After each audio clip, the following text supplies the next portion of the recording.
Not for profit concern वरती आणखीन एक प्रॉब्लेम आपण पाहणार आहोत.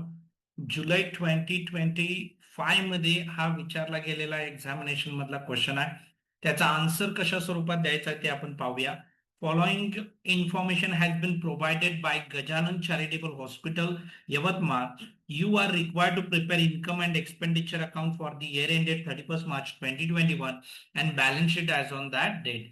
पुढे तुम्हाला गजानन चॅरिटेबल हॉस्पिटल यवतमाळ यांचा बॅलन्स शीट आणि प्लस तुम्हाला काय दिलेले आहे, रिसिप्ट अँड पेमेंट अकाउंट दिलेला आहे. याच्या बेसवरती आपल्याला त्यांनी सांगितलेलं आहे की income and expenditure account 31 March 2021 year ended आणि प्लस बॅलन्स शीट देखील त्या डेटची आपल्याला तयार करायची आहे. इन्फॉर्मेशन काय काय प्रोव्हाइड केले ते पाहूया. कॅपिटल फंड दिलेला आहे 5,50,000. ओपनिंग बॅलन्स शीट आहे ही लक्षात ठेवा, 1 एप्रिल 2020 ची बॅलन्स शीट येणार आहे ही.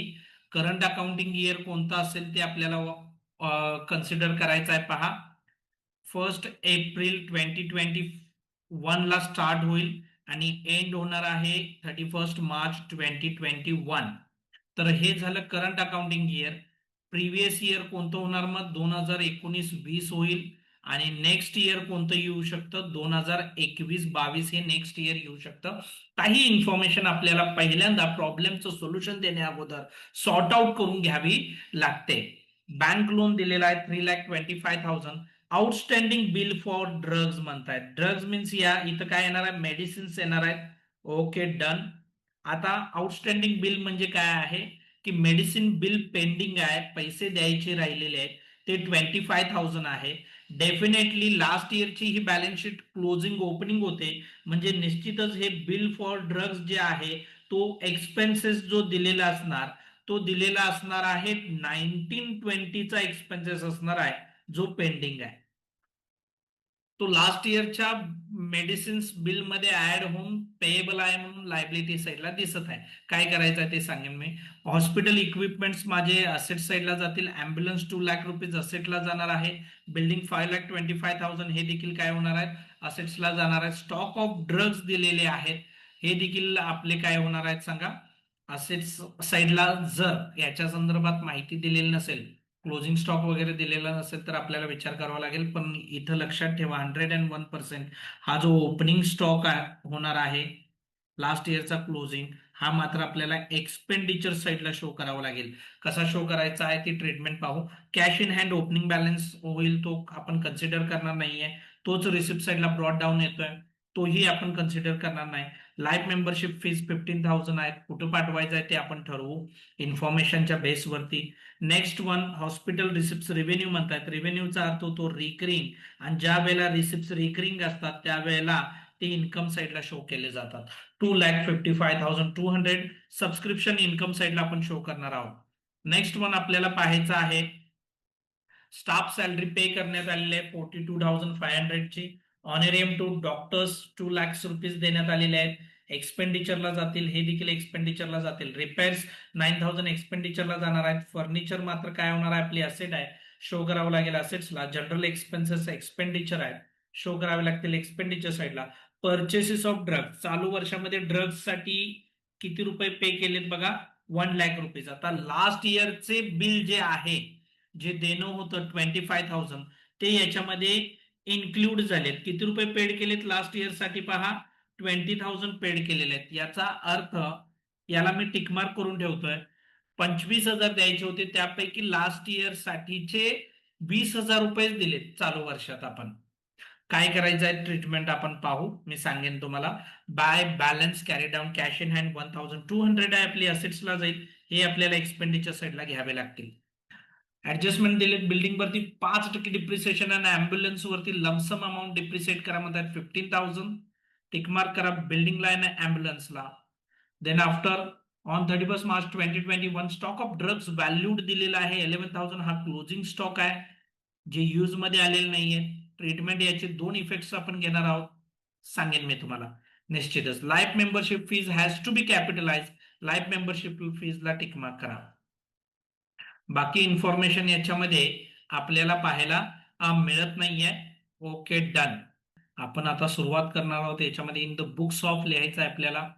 त्यांनी दिलेला आहे Gajanan charitable hospital okay done. 2 minute. Gajanan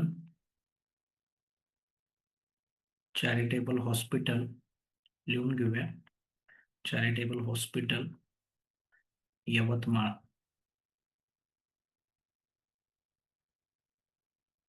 okay done. Nice one. 2021 अखेर आपल्याला हा प्रिपेअर करायचा आहे. ओके ठीक आहे चालेल. पहिल्यांदा बॅलन्स शीटमध्ये दिलेले पॉईंट्स आपल्याला राईट डाऊन करून घ्यायचे आहेत. कॅपिटल फंड 5,50,000 लायबिलिटी साईडला शो करून घ्या.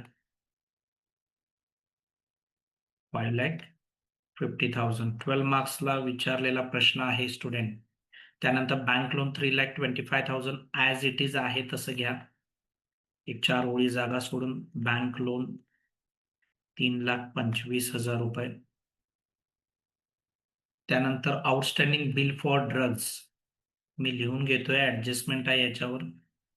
आउटस्टँडिंग बिल फॉर ड्रग्ज पैसे देणे आहेत 25,000. करू काय करायचं आहे ते पाहू. नेक्स्ट वन हॉस्पिटल इक्विपमेंट्स दिलेत 1,52,000. असेटला शो करा हॉस्पिटल इक्विपमेंट्स. त्याच्यावर परत कोणत्याही स्वरूपाची ऍडजस्टमेंट नाही आहे. 1,50,000 आउटरला शो केले आपण. नेक्स्ट वन पुढे जाणार आहोत. ॲम्ब्युलन्स 2,00,000 आहे. असेट साईडला शो करा. ऍडजस्टमेंट दिलेली असल्यामुळे काय करणार आहोत आपण इनरला लिहून घेणार आहोत 2,00,000. Then after building 5,25,000. Building 5,25,000. Okay done. आणि then after stock of drugs दिलेला आहे. हा मात्र आपण आता असेट साईडला शो करणार नाही. यासाठी मी काय करतोय पहा, ड्रग्ज कंझ्युम लिहिणार आहे. ड्रग्ज कंझ्युम लिहायचं किती वापरले ते समजेल आपल्याला. त्यामध्ये ओपनिंग स्टॉक आपल्याला लिहावं लागेल आणि ओपनिंग स्टॉक मध्ये ऍड करावं लागेल परचेसेस चालू वर्षामध्ये खरेदी केलेले. आणि त्यानंतर आपल्याला काय करायचं आहे ते ट्रीटमेंट लेस करायचे क्लोजिंग स्टॉक त्या त्या वेळेला पाहू. ओपनिंग जे दिलेले आहेत ते 21,000 रुपयांचे आहेत. ते लिहून घेतले मी इथं एक्सपेंडिचर साईडला. कॅश इन हँड येणार नाहीये. ओके हा देखील ओपनिंग बॅलन्स येणार नाही. लाईफ मेंबरशिप फीज कॅपिटलाइज करा म्हणलेत. एकतर रिसिप्ट इन्कम साईडला घ्या आणि परत काय करा कॅपिटल फंड मध्ये ऍड करा. अदरवाईज डायरेक्ट कॅपिटल फंड मध्ये ऍड करून घेतलं तरी सुद्धा चालेल. Life membership fees capitalise.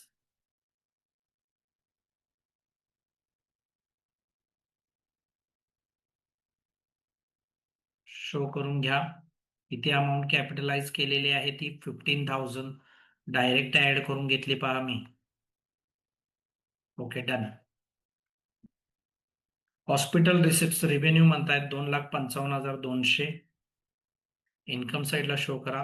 Hospital receipt revenue म्हणतायत. कोणतीही ऍडजस्टमेंट नाही आहे. 2,55,200 रुपीज. बाय परत एकदा सबस्क्रिप्शन येणार आहेत. बाय सबस्क्रिप्शन्स अमाऊंट ऍडजस्टमेंट नाही आहे 1,11,000 रुपये. Okay done. Next one staff salary pay केलेले आहे. एक्सपेंडिचर साईडला घ्या. टू स्टाफ सॅलरी 42,500 रुपये दिलेत.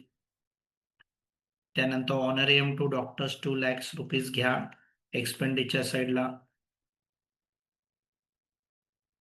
टू डॉक्टर्स प्रेझेंटेशन बेस्ट असलं पाहिजे लक्षात ठेवा. Okay done. त्यानंतर रिपेअर्स 9,000 एक्सपेंडिचरला शो करा. 9,000. देन आफ्टर त्यांनी फर्निचर परचेस केलेलं आहे 22,500चं. असेट साईडला शो करून घ्या.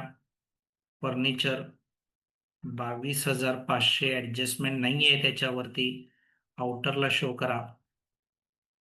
त्यानंतर जनरल एक्सपेन्सेस 8,000. अतिशय सोपा प्रॉब्लेम पडलेला आहे पहा 12 मार्क्ससाठी. To general expenses 8,000 rupees. Okay done. Purchases of drugs हे खूप महत्वाचं आहे. 1,00,000 रुपयांचे मी ड्रग्ज परचेस करत आहे. Okay done. मी पहिल्यांदा परचेसेस म्हणून काय करणार आहे पहा. हे जे परचेसेस केलेले ड्रग्ज आहेत त्याची व्हॅल्यू मी इथं टाकून घेतोय पहा. इनरला 1,00,000 रुपये लिहिले. समजून चला. तर लिहिताना काय करायचं मला, 1,00,000 रुपयांचे ड्रग्ज जे परचेस केलेले आहेत त्यातून लास्ट इयरचे जे पेड केलेले आहेत ते मायनस करायचे आहेत. तर मी पहिल्यांदा 1,00,000 रुपये ऍड करून घेतो. काम करूया, असं करूया. 1,00,000 रुपयांचे ड्रग्ज परचेस केले. लास्ट इयरचं बिल किती पेड केलेलं आहे, 20,000. त्याचा या वर्षाशी संबंध नाही आहे. म्हणजे डेफिनेटली करंट इयरमध्ये जे ड्रग्ज परचेस केलेले आहेत ते 80,000चे आहेत. आता लास्ट इयरचे द्यायचे किती राहिलेले ते चेक करून घ्या. 25,000. त्यापैकी लेस पेड केलेली अमाऊंट पहा. इन 2021 मध्ये पेड केले 20,000. अजून आउटस्टँडिंग किती दिसतील आपले, 5,000. तर हे लिहिलं नाही तरी चालेल, डायरेक्ट 5,000 आपल्याला दाखवावं लागेल. समजलं का. किती रुपये परचेस केले ड्रग्ज, 1,00,000 रुपये. पण त्यापैकी 20,000 रुपयांच्या ड्रग्जचं बिल मागच्या वर्षी जे काय खरेदी केलेलं होतं ते जे बिल द्यायचं राहिलेलं त्याचे पैसे देऊन टाकलेत. तो खर्च या वर्षाचा नाहीच आहे. त्यामुळे 1,00,000तून 20,000 रुपये आपण ते मायनस केले. 80,000 रुपयेच आपण ऍड केलेले आहेत ओपनिंग स्टॉक ऑफ ड्रग्ज मध्ये. टोटल झालेला आहे 1,01,000 रुपये. इथं ओपनिंग स्टॉक 21,000. चालू वर्षामध्ये ड्रग्ज परचेस केलेले 80,000चे आहेत. नेट अमाऊंट आलेले 1,01,000. बॅलन्स शीटच्या लायबिलिटी साईडला 25,000 रुपये द्यायचे होते. लास्ट इयरचं जे बिल आहे पेंडिंग त्यापैकी 20,000 रुपये दिलेत, म्हणजे 5,000 अजून आउटस्टँडिंग आहेत. समजून घ्या, व्यवस्थित लॉजिक यूज करायचं आहे. Okay done. By balance carry down 1,200. हा बॅलन्स कॅशचा आहे की बँकचा आहे पहा. तर यात इथं दिलेला आहे त्यांनी कॅश इन हँड. त्यामुळे लिहिताना बॅलन्स शीटच्या असेट साईडला 1,200 कॅश इन हँड म्हणून लिहायचं आहे आपल्याला. कॅश इन हँड 1,200 रुपये. पोस्टिंग पूर्ण झालेलं आहे आपलं सर्वच्या सर्व. आता ऍडजस्टमेंट पाहायचं आहे. बिल्डिंग 5% डिप्रिसिएशन लेस करा. बिल्डिंग मधून लेस 5% डिप्रिसिएशन अमाऊंट कॅल्क्युलेट केली तर 26,250 ही व्हॅल्यू येते. 26,250 रुपये येते. कॅल्क्युलेट करून तुम्ही चेक करू शकता. अमाऊंट येणार आहे 4,98,750 रुपये येणार आहे.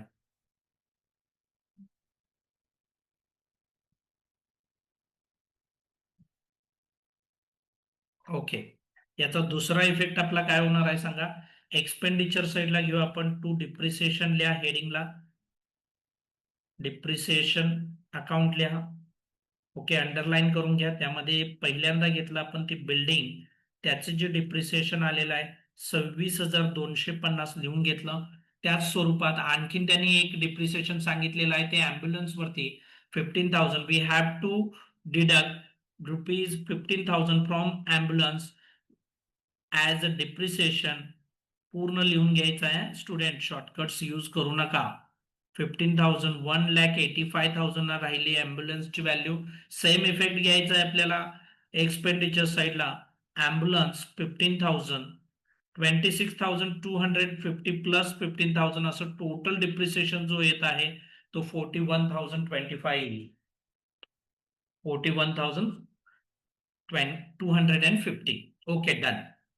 नेक्स्ट, स्टॉक ऑफ ड्रग्ज जे अनयूज आहेत, जे अनसोल्ड आहेत 11,000, ते कंझ्युम होणार नाही आहेत यावर्षी. ते एक्सपेंडिचरला टाकू शकत नाही आपण. त्यामुळे या व्हॅल्यूतून आपल्याला हे लेस करावे लागतील एक्सपेंडिचर साईडला. क्लोजिंग स्टॉक आणि अमाऊंट आहे ती 11,000 दिले त्यांनी. मायनस केले, अमाऊंट येईल कंझ्युम झालेले जे खर्चाला पडले ते 90,000. आणि या क्लोजिंग स्टॉकचा इफेक्ट मात्र कुठे घ्यावा लागेल आपल्याला, स्टॉक ऑफ ड्रग्ज म्हणून. क्लोजिंग बॅलन्स शीटच्या असेट साईडला stock of drugs 11,000. Okay done. दोन इफेक्ट झालेले आहेत आपले. नेक्स्ट, लाईफ मेंबरशिप फीज आपण ऑलरेडी कॅपिटलाइज करून घेतलेली आहे.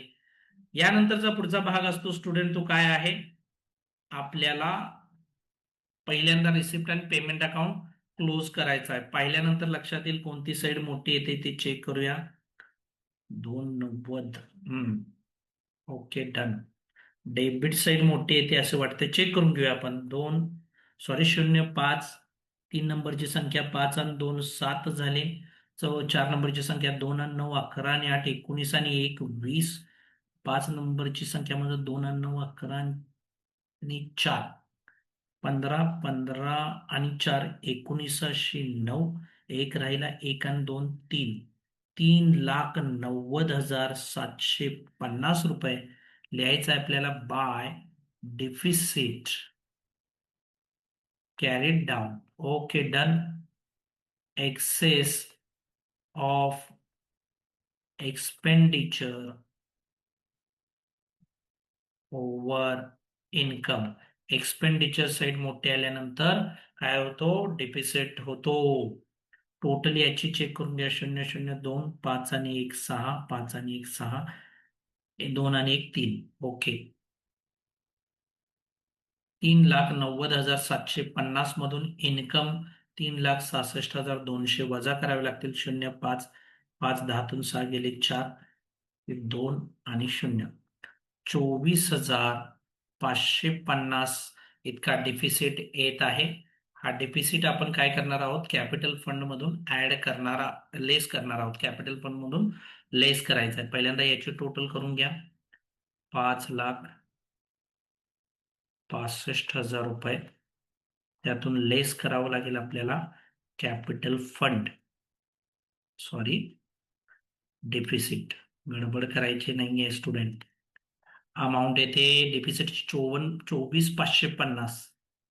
24,550 मायनस करायचे 5,65,000 मधून. Okay, done. 0 10तून 5 गेले 5, 10तून 6 गेले 4. ओके, 5तून 5 गेले 0 राहिला. Very good. 7तून 2 गेले 4 राहिले आणि 5. 5,40,450 ही व्हॅल्यू येते. मला दोन्ही साईड इक्वल आल्या पाहिजेत शेवट. 0 5 आणि 4. ओके, 5 आणि 5 10, 4 आणि 5 आणि 2 7, 5 आणि 3 8. कॅल्क्युलेशन ओरली झालं पाहिजे स्टुडंट, लक्षात ठेवा. 0 5 7 आणि 5 12 आणि 2 मिनिट. 7 आणि 5 12 आणि 2 1404. एक राहिला, 1 आणि 2 3 आणि 5 8 आणि 8 16 आणि 2 18 आणि 1 19 आणि 1 20. 2 शिल्लक राहिले. पाचवी संख्या मोजायची बघा. 2 आणि 5 7 आणि 8 15. 15 आणि 9 15 आणि 9 24 आणि 2 26 आणि 1 27 अशी 7 शिल्लक राहिले. परत 2. सहावी संख्या मोजा. 2 आणि 1 3, 3 आणि 1 4, 4 आणि 4 किती होतात? 8. टोटल आपली इक्वल येत आहे 8,70,450. इतका सिंपल प्रॉब्लेम त्यांनी आज केलेला आहे आपल्याला. जुलै 2025 मध्ये विचारलेला आहे बोर्ड एक्झामिनेशन मध्ये. तर याच्यामध्ये लॉजिक फक्त यूज करायचं आहे. काय ते? स्टॉक ऑफ ड्रग्ज संदर्भात. ओपनिंग बॅलन्स शीट मध्ये असेट साईडला दिलेले स्टॉक ऑफ ड्रग्ज लास्ट इयरचे क्लोजिंग यावर्षी ओपनिंग होतील. मी काय केलं? एक्सपेंडिचर साईडला टू ड्रग्ज कंझ्युम मध्ये खाली टाकलं. ओपनिंग स्टॉक तिथे घेतलेला आहे. चालू वर्षामध्ये परचेसेस केलेले ड्रगचे अमाऊंट पेमेंट केले 1,00,000 रुपये. त्यापैकी लास्ट इयरचं पेमेंट जे बिल पेंडिंग होतं त्याचे 20,000 दिलेत. मग चालू वर्षात खरेदी केलेले नेट किती आहेत? 80,000. ते मी ऍड केले. आणि जे क्लोजिंग आहेत ते लेस करून असेटला घेतलेले आहेत, ते ऍडजस्टमेंट मध्ये दिलेले असतात. आता ओपनिंग बॅलन्स शीट मध्ये जो आउटस्टँडिंग बिल फॉर ड्रग 25,000 दिसत होते ते क्लोजिंग बॅलन्स शीट मध्ये देखील दिसणार आहेत. मात्र दिसताना लायबिलिटी साईडला 5,000 दिसतील. 25 द्यायचे होते त्यापैकी 20,000 रुपये दिलेत लास्ट इयरचे. मग 5,000 अजून देणं आहे. बाकीच्या सर्व ट्रीटमेंट मी तुम्हाला व्यवस्थित दिलेल्या आहेत. व्यवस्थित समजून घ्या. तुमचे डाऊट्स असतील तर क्लिअर करून घ्या. Thank you very much.